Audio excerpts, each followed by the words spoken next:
Darlings, you welcome back to my YouTube channel.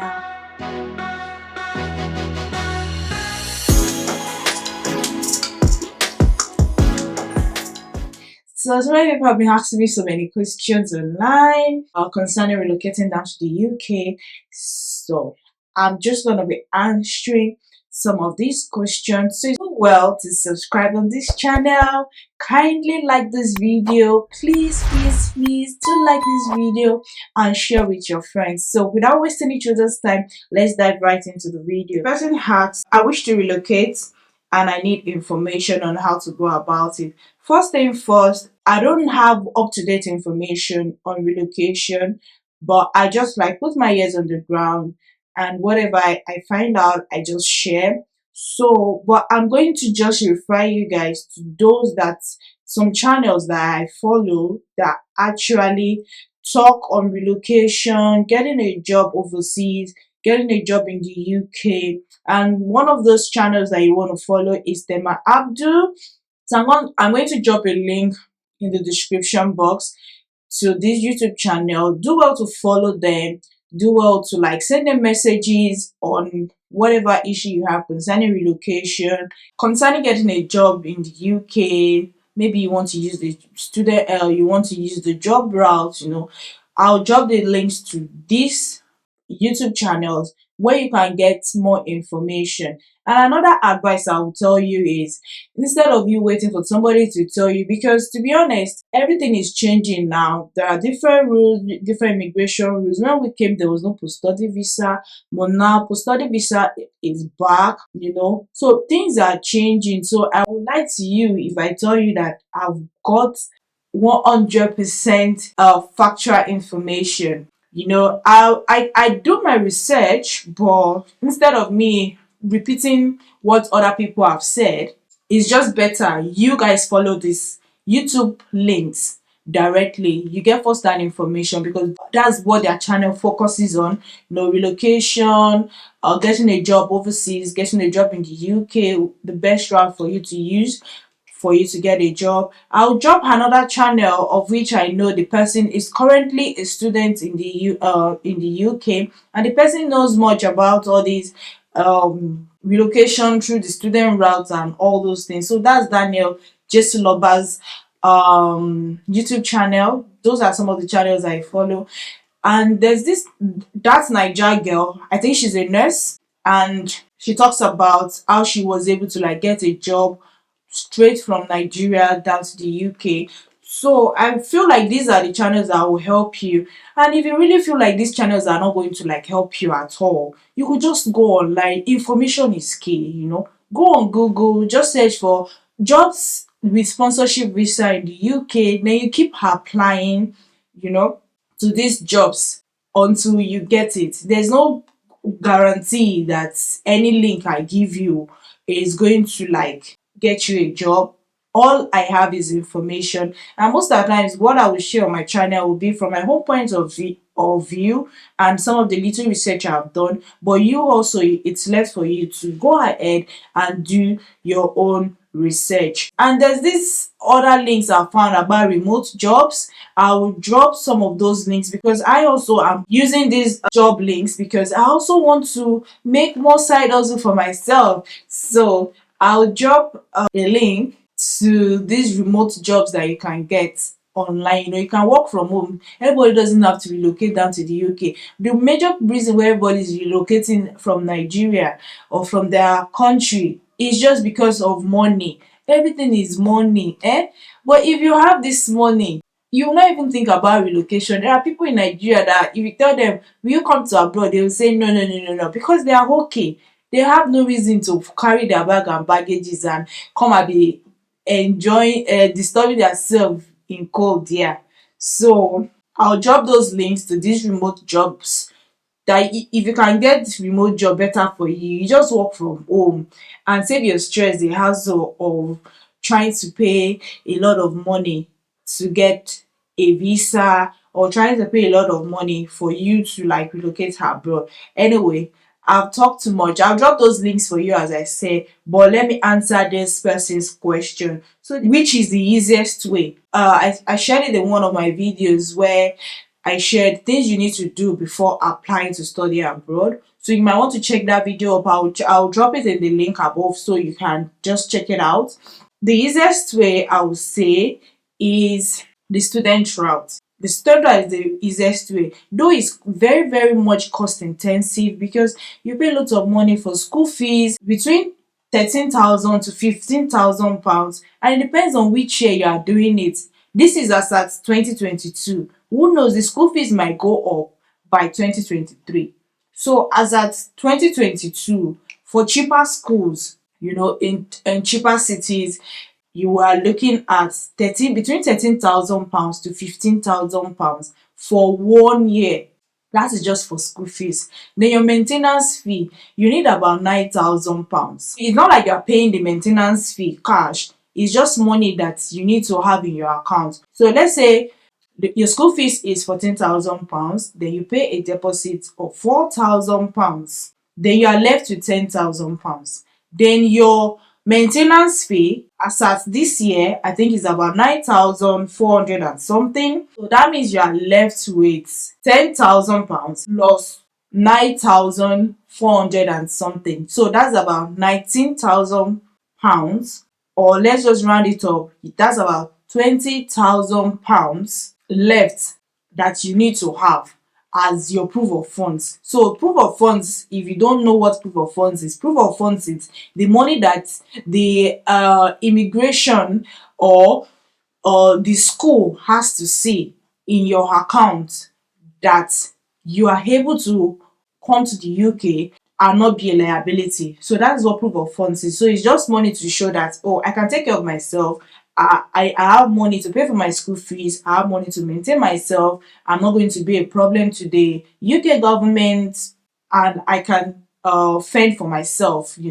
That is what the money is meant for. But they want to see that you have this money in your account. Then you now say you are bringing your child and husband. So you also need to show maintenance fee for a duration of 1 year for those two people. So you need also 9,000 pounds for your husband, 9,000 pounds for your child. That is for the 3,000 pounds that you need that would solve all your problem. Don't be scared. So for the 3,000 pounds is about 23 million for a whole family to relocate to the UK. So that does not include your tuberculosis test that you need to do. Yeah, for the 3,000 pounds for your whole family, that includes your proof of funds and school fees and everything you need for 3,000 pounds, which is about 23.3 million naira thereabouts.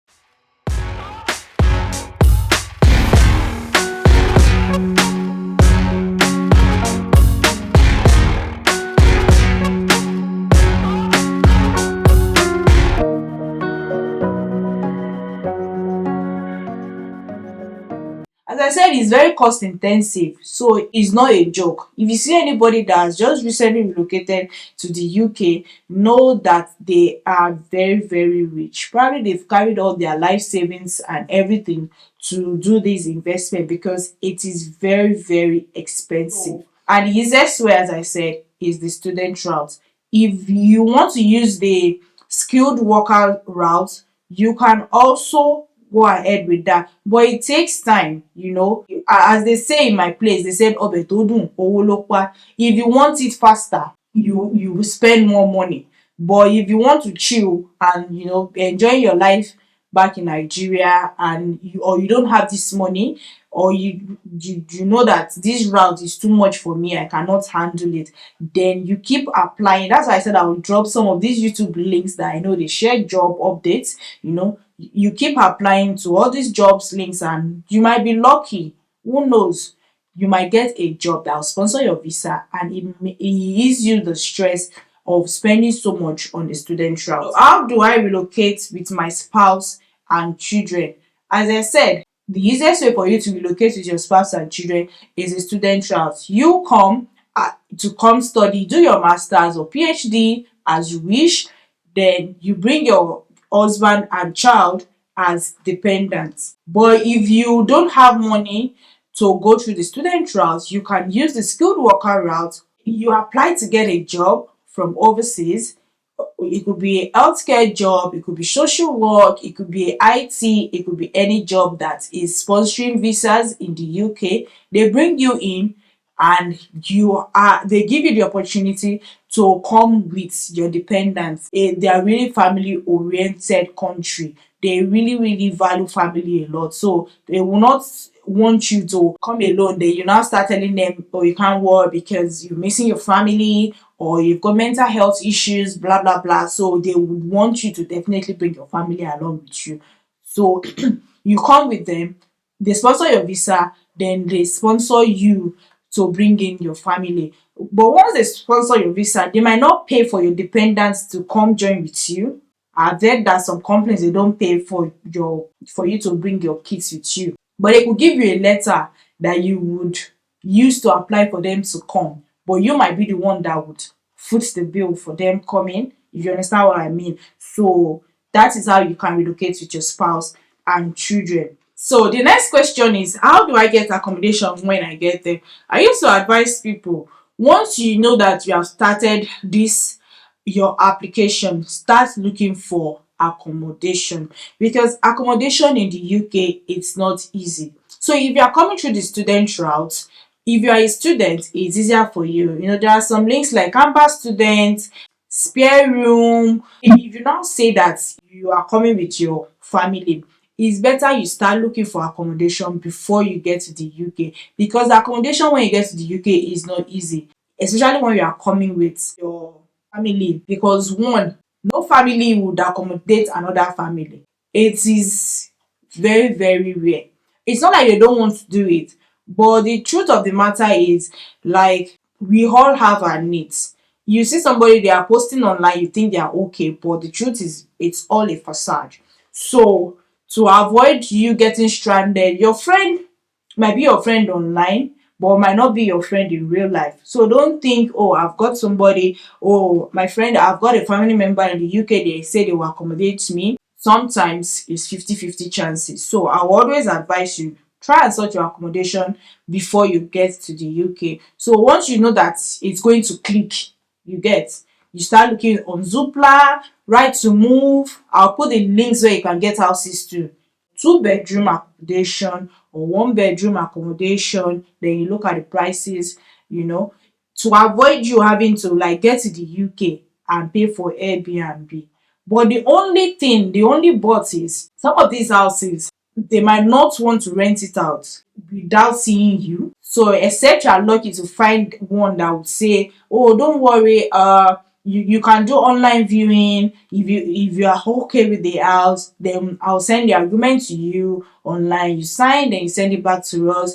Then when you get to the UK, we'll give you keys to your house. If you find that one, you are lucky. But most of these agents, they like to see you in person. They want you to look at the house. Yeah, and you also, you don't want to like take any house online. It might be beautiful online, then when you get there, it's rubbish. Like, it's not even up to what you would have loved.